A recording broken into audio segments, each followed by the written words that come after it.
Hello and welcome back to another update where I cover the latest developments throughout the front line in the Russo-Ukrainian war. It is your host Weeb Union, and in this one we have a lot of significant developments. Starting out in the Bakhmut direction, the northwestern part of the city in the direction of Sloviansk has been reactivated for the first time since May of 2023. And we see here the Russians have managed to capture the rest of the fortified positions of the Ukrainians northwest of Bogdanivka and started an advance towards Ryhorivka in three separate directions.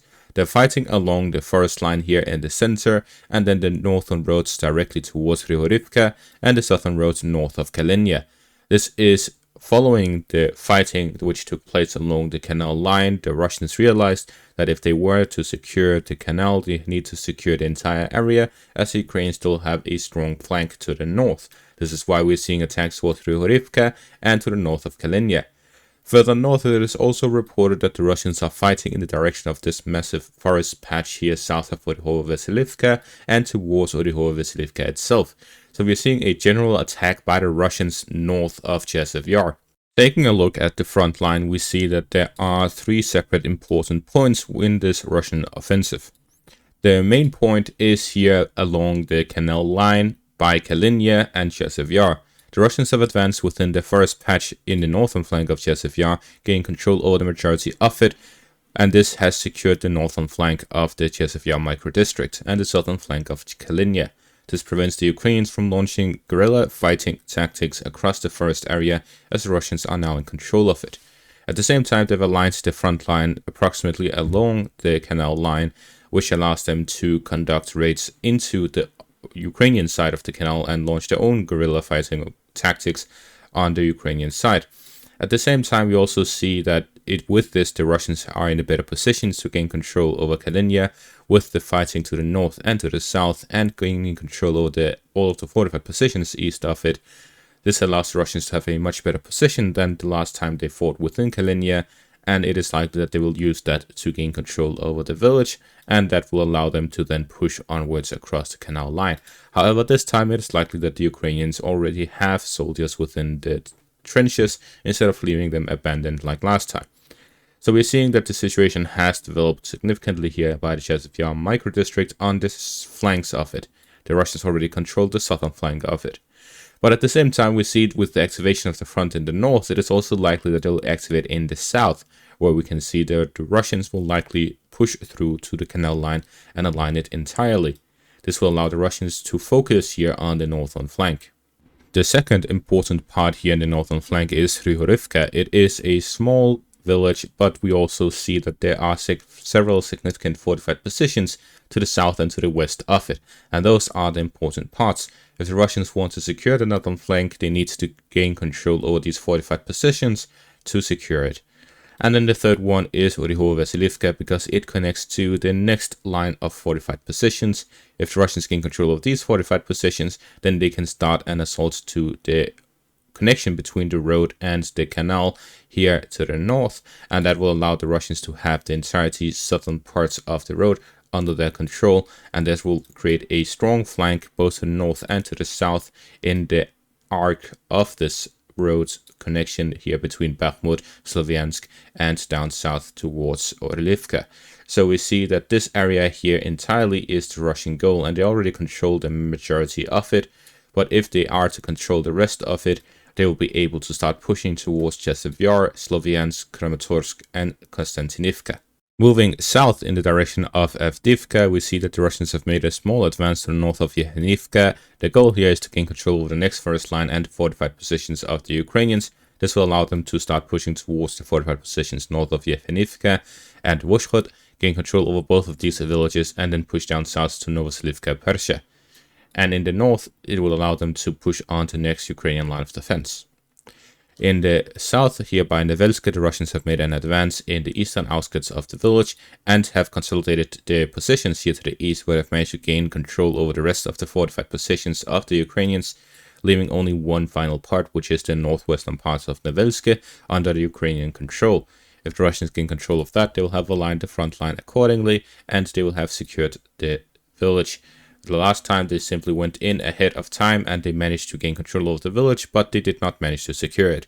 In the north, in the Luhansk-Kharkiv border, we also see developments there. First off, in the direction of Makiyivka, the Russians have advanced towards the town and have managed to reach the outskirts of it. So we've seen the Russians fighting positional fights with the Ukrainians here near Makiyivka along the Serbets river line for a very long time. It has not been a very active section of the front line, but recently we saw this advance, and we saw also positional fighting to the south and to the north.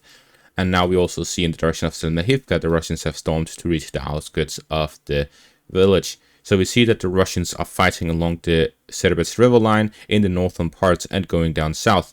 So this is a clear indication that the Russians are also continuously developing the front line here in the Luhansk-Kharkiv border, where their goal is to align the front line according to the developments we see in the area.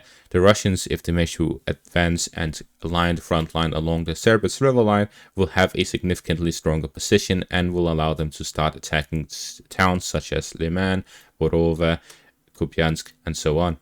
Based on the recent developments, I can make it a clear analysis point of mine that I believe that the Russians are still in the initial phase of their offensive operations. I believe that this is still the part where they are shaping the battlefield, they are adjusting the front line, and they are preparing for a larger offensive. I base this off of the fact that the Russians across the front line have not launched a significant push similar to the Avdiivka direction other than in the Toretsk direction since the capture of Avdiivka and the Kharkiv incursion. However, what we see is different from that as well. In the direction of Avdiivka, there was a constant focus on that specific area. Since then, we have seen the Russians doing a similar thing in multiple directions, but not in a similar way. To explain it properly, we can see in the direction of the Avdiivka section of the front line. The Russians have continuously been launching offensive operations, but on a small scale, village to village, town to town, field to field, fortification to fortification, and they are slowly advancing with a significant number of soldiers. This is an active section of the front line. Similarly, in the Chasiv Yar direction, although the advance has been much slower in this section, there's been constant advances by the Russians, and it has now been expanded to the northern flank as well. However, we then see directions such as the Selmahivka direction, the Makivka direction, Terni direction. Here it is much more positional in nature. This is not any significant offensive operation, it's simply positional fighting, where the Russians' objective is to slowly push towards the Serbets river line.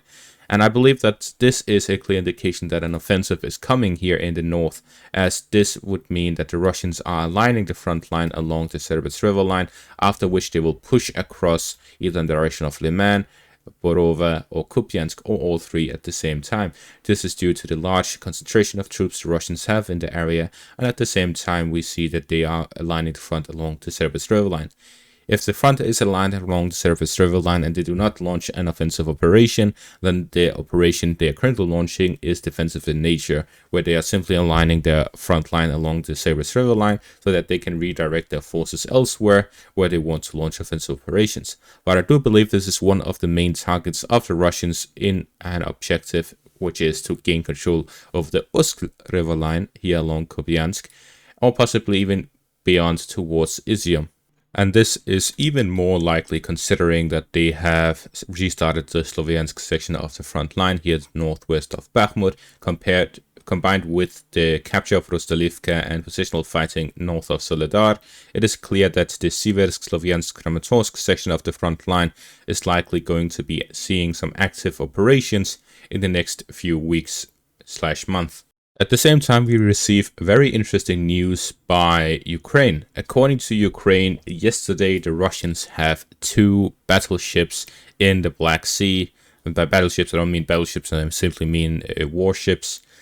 And today, this morning, it was reportedly up to 7. So there was a sharp increase in the amount of Russian warships in the Black Sea. If this continues, or if this is simply the goal, I'm not really the Navy guy. I avoid talking about Navy as much as possible because I hardly know about anything about it. But according to this, it could be that the Russians are planning some sort of naval operation, whether it is to completely blockade Odessa, align the ships according to the coast to provide fire support in the Kherson, Mykolaiv, Odessa direction, or whatever they want to use the navy for. If they're moving into the Black Sea, into a danger area, it is clear that they're going to be using them for offensive operations. I thought first it might be to launch more cruise missiles, but even that is not the case, as only one of the 7 battleships, warships, are with cruise missiles. They have 2 additional ships in the Mediterranean Sea which launch cruise missiles, but neither of those have been sent to the Black Sea. So this is not to launch cruise missiles, it has a different objective. At the same time, we also have this geolocated footage here to the northwest of Poltava, where according to this footage, we see that the Russians found a Ukrainian airfield which held several Su-27 fighter jets, I believe, and the reconnaissance drone flew 150 kilometers from the border, indicating that they have significantly improved their recon drone capabilities. So they have this drone flying over this airfield, detecting all of these jets, and then they launch a cluster munition Iskander strike and multiple Iskander strikes really on these jets. It is not clear based off the footage how much damage was caused, but according to fighter jet, the Russian specific Air Force specific Telegram channel, they claim that 4 were destroyed and 2 were damaged, I believe, somewhere around that, but definitely a heavy hit on the limited Ukrainian Air Force. So with this, we see that the Russian reconnaissance capabilities have significantly improved, and if the Ukrainians are now forced to withdraw their planes across the Dnieper River, then it is limited how many strikes they can launch in a single day and how much they are able to use them. Similar to how the Ukrainians don't even put up shelters, which is, I really do not understand why neither side puts up shelters, because at the very least it can hide the jets, so either side cannot really say whether or not there are shelters, because if, let's say, there are 10 stopping points in an airfield, if there are shelters on every single one of those, but there are only 3 jets, then first off, the Russians wouldn't know that there are 3 jets. They wouldn't know if there are any jets at all. And even if they decide, okay, let's hit them, they'll either have to use 10 missiles to hit every single shelter, which is a massive good investment, or they will just hit some test, and if it's 3 out of 10, then likely it's not gonna hit. And then basically it complicates the situation a lot more to build some fortified positions or shelters for these jets, and it's very helpful for no cost, so it makes absolutely no sense why neither side is building these shelters for their jets. Just the single jet of any of these jets alone getting destroyed or damaged, it covers the cost of every single shelter in the entirety of the country. That is absolutely absurd and full of corruption that they do not make this on both sides. This is both sides that do not do this. It's absolutely stupid. And I'm going to end off the video there. Thank you all for watching. Make sure to leave a like, subscribe, and check out my Patreon for additional content. Thank you all for watching, and have a great day.